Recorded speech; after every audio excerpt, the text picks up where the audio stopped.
সম্মেলনের উপস্থিত সকলকে ধন্যবাদ। ইতিমধ্যেই আজকে এই সংবাদ সম্মেলনের যে আনুষ্ঠানিক বক্তব্য সেটি পাঠ করেছেন। জুলাই ঘোষণাপত্র যেটি গত 5ই আগস্ট মাননীয় প্রধান উপদেষ্টা আমাদের সকলের সামনে পাঠ করেছেন, জাতির উদ্দেশ্যে প্রকাশ করেছেন। আমি মনে করি এই ঘোষণাপত্র যেহেতু এবং সেহেতু মার্কা একটা ঘোষণাপত্র। এই ঘোষণাপত্রে জাতির যে আশা আকাঙ্ক্ষা, জনগণের যে প্রত্যাশা, তার ছিটে ফোটাও আমরা লক্ষ্য করি নাই। এই ঘোষণাপত্রটি হয়েছে একটি এককেন্দ্রিক, একটি নির্দিষ্ট দলকে সামনে রেখে হয় এটা প্রণয়ন করা হয়েছে। যেমনটি আমরা বলি বারবার, 1971 সালের মহান মুক্তিযুদ্ধের পরে আমাদের যে RICL TMX যুগের পর যুগ স্থাপনা থাকে মজবুত। সংবিধান, এই সংবিধান শেখ মুজিবুর রহমান সাহেবকে সামনে রেখে তৎকালীন যে সংবিধান প্রণয়ন কমিটি তারা সেটা প্রণয়ন করেছিলেন। তো আজকের এই ঘোষণাপত্র দেখে মনে হচ্ছে যে কোনো একটি দলকে সামনে রেখে এটা তারা সুনিপুণভাবে প্রণয়ন করেছে। আমরা এমন ঘোষণাপত্র চাই নাই যে ঘোষণাপত্রে জাতির আশা আকাঙ্ক্ষার কোন প্রতিফলন তারা দেখাতে পারে নাই বা পারবে না। এই ঘোষণাপত্র যেভাবে তারা প্রণয়ন করেছে মনে হচ্ছে তারা নির্দিষ্ট একটি গোষ্ঠীকে কিংবা একটি দলকে খুশি করার উদ্দেশ্যে এটি তারা প্রণয়ন করেছে।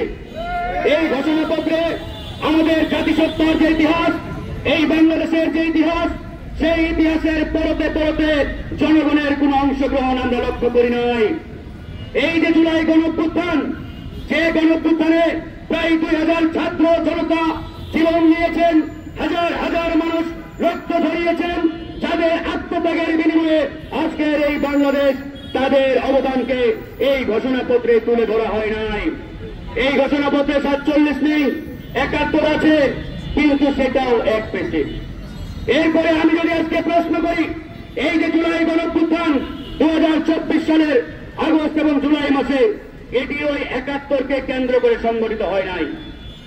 এই জুলাই গণঅভ্যুত্থান সংগঠিত হয়েছিল বিগত আওয়ামী দুঃশাসনকালের এই 15-16 বছরের যে জুলুম নির্যাতন, যে গুম খুন, এই ঘটনাগুলোকে কেন্দ্র করে এদেশের মানুষ বিক্ষুব্ধ হয়ে এই আওয়ামী ফ্যাসিবাদের বিরুদ্ধে রুখে দাঁড়িয়েছিল।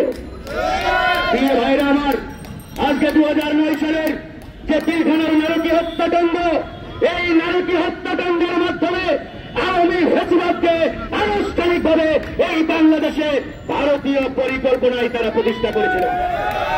কিন্তু অত্যন্ত লজ্জার বিষয়, দুঃখের বিষয়, সেই পিলখানার নারকীয় হত্যাকাণ্ডকে এই সরকার ঘোষণাপত্রে অন্তর্ভুক্ত করে নাই।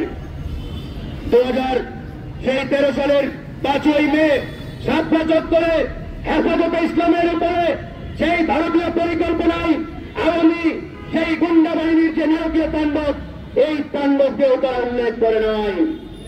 এর মাধ্যমে আমি মনে করি এদেশের ধর্মপ্রাণ লাখো কোটি মুসলমানের হৃদয় এই ঘোষণাপত্রের মাধ্যমে পিঠের আঘাত করেছে অন্তর্বর্তীকালীন সরকার।